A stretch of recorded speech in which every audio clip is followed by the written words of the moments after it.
Well, hello. So, this is my intro to YouTube. And yeah, I had wanted to do this for a while since my diagnosis and since my life got flipped totally upside down.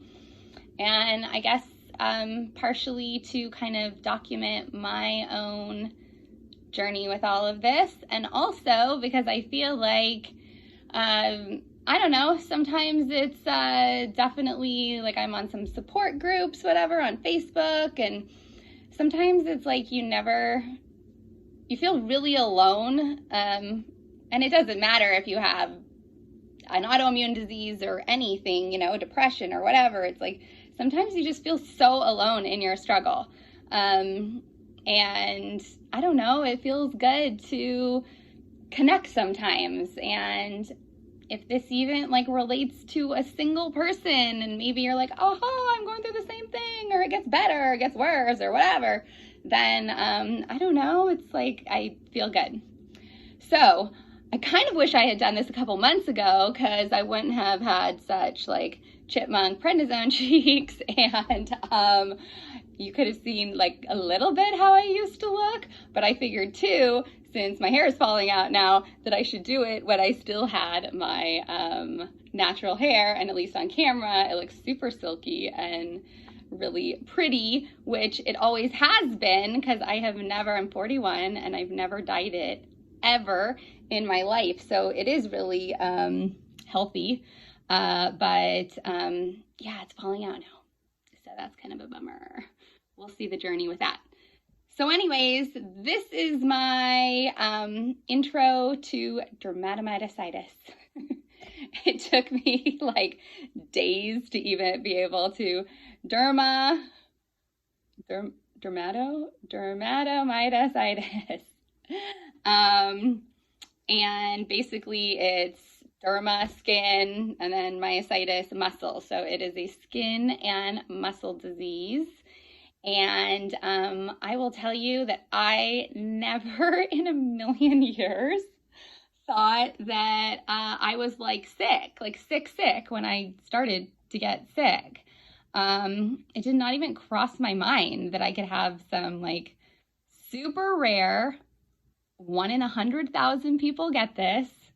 That's 10 in a million people. Like when you put it on that level, like that's insane. I always equate it to winning the lottery, but like not the good lottery. And there's no cure for it, but there's hope. There's always hope, right? And at first, you go through it and it's like, oh my gosh, 30 to 35% of people get cancer with it. It's linked to cancer, so you have to go through all these cancer screenings. So there's that scare on top of it. And even if you don't have cancer at first, you're super at high risk for like the first 3 to 5 years after getting diagnosed with DM. And that there's lung issues and kidney and essentially like heart, like every organ in your body on top of the skin and the muscle issues. It's a lot to take in, like a lot, mentally, emotionally to take in. Meanwhile, you're physically feeling terrible, and your world has like totally changed. So for me, it all started, first off, very active person. Like I used to play roller derby. That was a really long time ago, but I still roller skate. I have 2 kids, and my son BMX rides, and I could like hold both bikes and run after him, and we would go on bike rides and walks, and just very active. I could do everything. I was even thinking about starting to do BMX, which is kind of crazy, I know, but whatever. I was crazy, not crazy. But I also was kind of at this point in my life where I'm like, I'm going to say yes to everything unless it's like completely insane. I'm going to say yes. And so I'm at this level of bring it on, world. And then this happens. But I digress. So COVID, obviously quarantine and do all that stuff. And then summer comes and my sister called and she lives in Northern California. I'm in Southern California. And she's like, oh my gosh, I'm going to have a mental breakdown because who isn't? She has 3 kids. Here we've been homeschooling, quarantine, all that stuff. And I'm like, let's go away for a weekend. Things had a little bit opened up and in a safe way, whatever. So, and I'm like, let's go to Sedona. I have no idea why I said Sedona because I don't know, Sedona is magical, right? It's supposed to be. It's not like I have experience with Sedona. I went when I was going through with my parents to the Grand Canyon when I was 8, for an afternoon. But I had always wanted to go back. And my sister was totally up for it. And she's like, hold on. And within 10 minutes, she had booked the nicest spa hotel, whatever, not resort, but whatever, in Sedona for 3 days of sister time, sister bonding, hikes. Amazing, right? That was very end of September, October 1st. And we had the time of our lives. It was so nice. We got away from the craziness. We were in nature. Sedona is so beautiful. It's magical. It's the vortex. We did every single day. We did these incredible hikes that, I'm not some crazy hiker, but I'm talking about epic hikes that made me look like I was a super fancy hiker. I'm not going to lie. And just beautiful, just really spiritual, beautiful, amazing. So we had an amazing time. And the day that we were leaving, I noticed that I had a rash, right here on my chest and on my ears and the back of my ears and on the sides of my face. And my scalp was super, super itchy. And I thought, allergies, because I have always had allergies and take Zyrtec every single day. And, we had been out in crazy nature. So maybe that was it. Okay. Well, by the next week, oh my gosh, the itching was unbearable. And went to the dermatologist and they told me I had dandruff, a fancier word for it, but basically dandruff. Gave me some shampoo, prescription shampoo, and a cortisone shot because I was so itchy. All right. That didn't work. Another dermatologist, you're having an allergic reaction to something. Another cortisone shot, scheduled me for some allergy testing, but I couldn't do it because, for weeks, whatever, because they're you should do a week of prednisone because I was miserable. Okay. So did the prednisone a week, which is hilarious. Side note that I did not want to do even a week of prednisone because I had heard that it was awful and I thought I was going to get moon face after 1 week. Man, if I could have only looked into my actual future. Yeah. But, so anyways, that, so fast forward and over, that obviously it made it bearable, but then the rash spread and, several times back to that dermatologist, they told me eczema, allergies, eczema, and basically they were well, we could do a biopsy, but it's pointless because it'll just come back as dermatitis, which is eczema. And so, and at that point, I had a rash. Everything had not gone away. My scalp had gotten so bad that I had sores on it, the most painful sores on my scalp. Rash, which they call a shawl rash, whatever, but all on my back. It spread to my thighs. Awful on my thighs. Awful. Upper arms, lower arms, hands, both sides, very symmetrical at least, and absolutely unbearable itch, constant itching, constant, where you couldn't even sleep, and painful, so painful. I mean, I'm talking crying every single day. I have a very high tolerance for pain. Crying every single day, taking a shower when the water hit it was just, I mean, that's all, unbearable. I just keep saying unbearable, but it really was. I mean, it's the first time in my life that I just felt it was like breaking my spirit, because I could barely put on clothes. I didn't want anything to touch my skin. So basically, I was at home as much as possible, walking around in my underwear and like a tank top just over here, because everything, you didn't want anything to touch it. Going out was just, it was awful and miserable to put on clothes.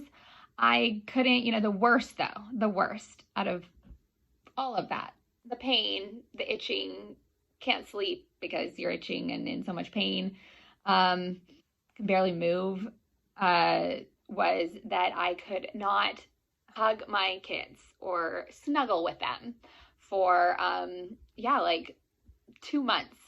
And that was the worst. My daughter understood. She's 10, and my son, who he just turned 8, so he's 7. He didn't though, and he got really mad at me. He would get really mad because he would come, I'd be on the couch and he'd come to snuggle up and I'd be like, sorry, sweetie, I can't, or he'd touch, like act like, and I'd be like, ow, don't do that, and not even like mad, just like, you can't do that, you can't touch me. And it was, he would get so mad at me, and it was just because he was hurt, and I'm so affectionate normally, and he was so used to that. Like, I call him my little snuggle bug. He's gonna love that when he gets older. And that broke my heart, and it sucked. And I'm so glad that is over, because at least I have that back now, that my rash is so much better. That's the biopsy. Of course, it got infected, so it's even worse of a scar.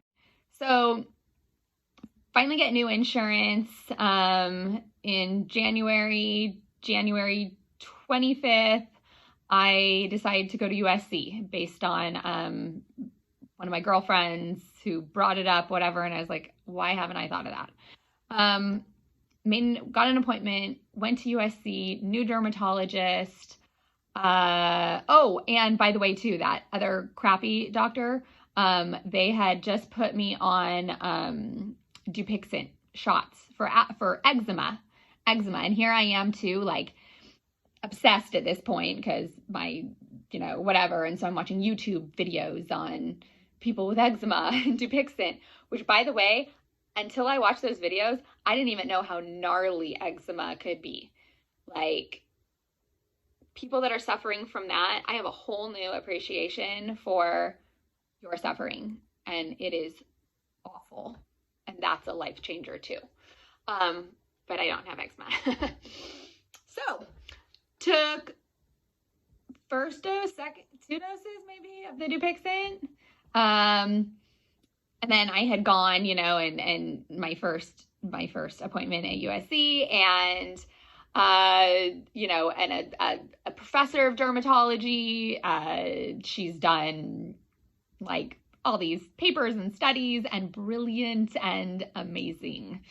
My dermatologist is incredible. My doctors now are unbelievably amazing. So anyway, and I'm telling her my saga, and as soon as she saw, though, my body, she was like, you poor thing. Like, that it's bad when doctors who have seen everything are sympathizing with you, like, this must have been a very long road, and you look like you're in a lot of pain. And it was. So right there, that was nice. And so I'm giving my whole spiel about like, yeah, it's eczema, right? It's eczema. And she's like, we'll see. Like, basically like, yeah, there's no way in hell that is eczema. But you know what? I'm going to let you think that until we can do a confirmed diagnosis so I don't scare the crap out of you. And then I was like, yeah, and I'm doing an elimination diet to see if it's allergies. And she's like, if a diet is stressing you out right now, I wouldn't do it. I don't think it's allergies. And so I was like, oh, okay. But she did immediately do 2 skin biopsies, one on my back and one on my arm, punch biopsies to figure out what it was, which she already knew what it was. But like a good doctor, she wasn't going to say something until she had confirmation. So there was that, and I was just happy that something was getting done and there was testing and something, like I forward motion. But in the back of my brain, I'm still thinking it is something random, allergies, eczema, maybe not eczema, maybe like a different form of eczema, whatever that is.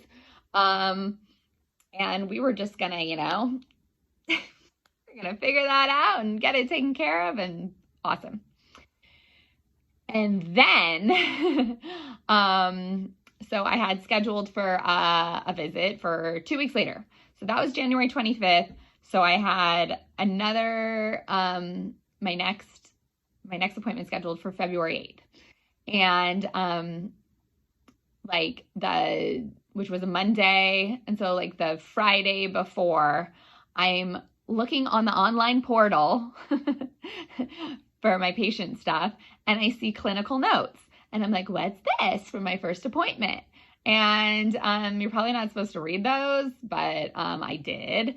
And I see on there, and I mean, it's very extensive because they're very thorough there, and telling my whole saga and whatever. And it's like, possible, and in all these pages of whatever, I see this possible diagnosis, and it says in there like dermatitis, basically like, that's not it. Like leaning toward dermatomyositis. And I'm like, what's that? Google, hello. Hello, Dr. Melinda. What is? And I'm having to write it down because I'm like, what? That's like a really long thing and I've never heard of it. And then of course it pops up as awful, which is what dermatomyositis is. It's awful. And oh my gosh, that looks like my rash. Wow, like exactly like my rash. That sucks.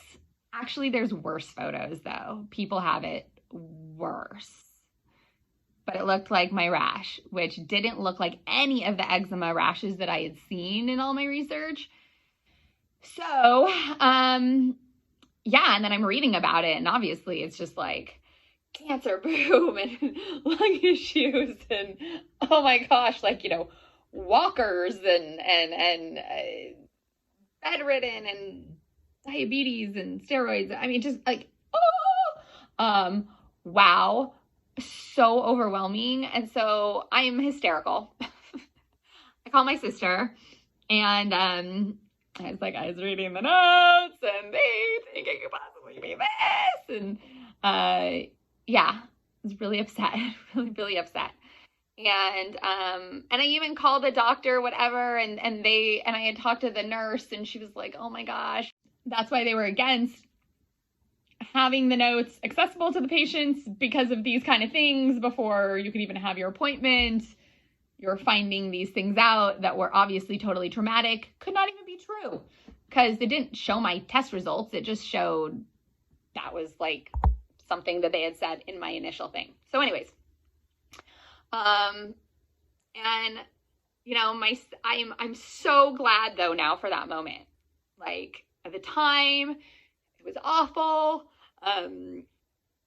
But my sister, she knew how upset I was, and she dropped everything and drove down from San Francisco on Sunday, just a couple days later, so that she could be there with me at my appointment. She couldn't be in the room with me because, of course, COVID. But she came with me to be with me, and I think I still, though, was like...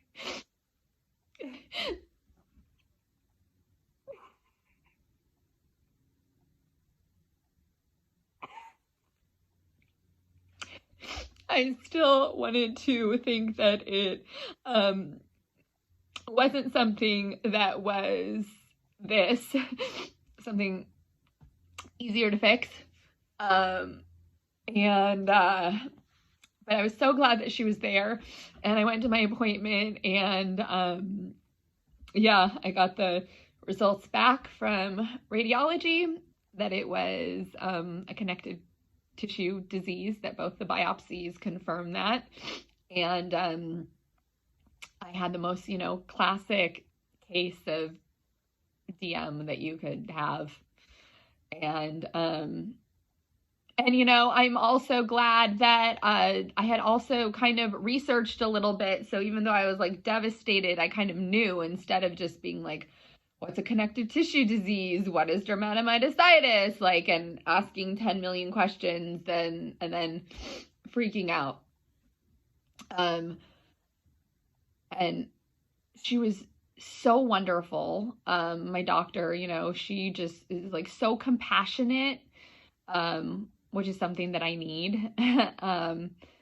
And she was just, she's like, this is so much to take in, and I'm so sorry. And I know how much you've already been through, and how hard it's been, and you're a mom, and she goes, but I promise you, you have a team of people that are going to help you get well, so you can have as normal a life as possible, for you and your kids. And I felt that, and made me feel better. Not better in the moment. And then they left, and I stayed in the room for another 10 minutes or whatever and cried my eyes out, and called my boyfriend and cried my eyes out, and then went and my sister was waiting for me, and just told her that it was true, and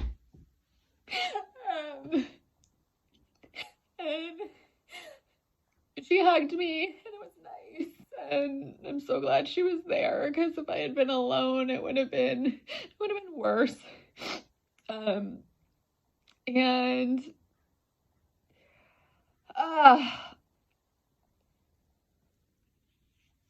I didn't even think I was gonna get emotional. But it felt like a light switch on my life, and that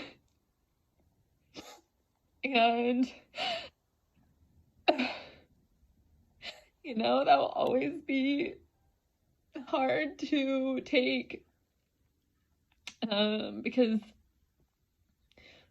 remission, no remission, whatever, it's like that day my life just totally changed, and it already changed. It had changed October 1st. I just hadn't realized it quite so clearly. And then, of course, things with the muscle stuff got way worse after that. So let's stop there.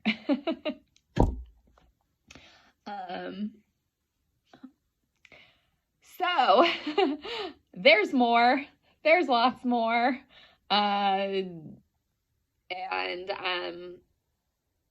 I'll save that though for another day. Yes, thank you for listening. If you have questions or whatever, like if you're going through an autoimmune thing, if you're going through really anything, hard, which I think we all are. It's like, just don't let it break you. It has not broken me. It has not broken me. It will not break me. It has been really hard. That was just the beginning of the hardness. It's still hard. The fact though that I could curl my hair today was pretty epic. So I'm gonna take that victory. But yeah, so this is my journey with dermatomyositis, and autoimmune disease in general, and just life and navigating that as a human and a mom, and and what I've learned so far from this too, which are some really awesome things about myself, about my support system, which, oh my gosh, I'm going to keep a whole thing just for that, because I must have done something right, because I have the best support system, like family, friends. The level of love and step up from people in my life has seriously blown my mind. Like, what a gift. So there have been gifts that have come with this too, like mustaches. Okay. Till next time.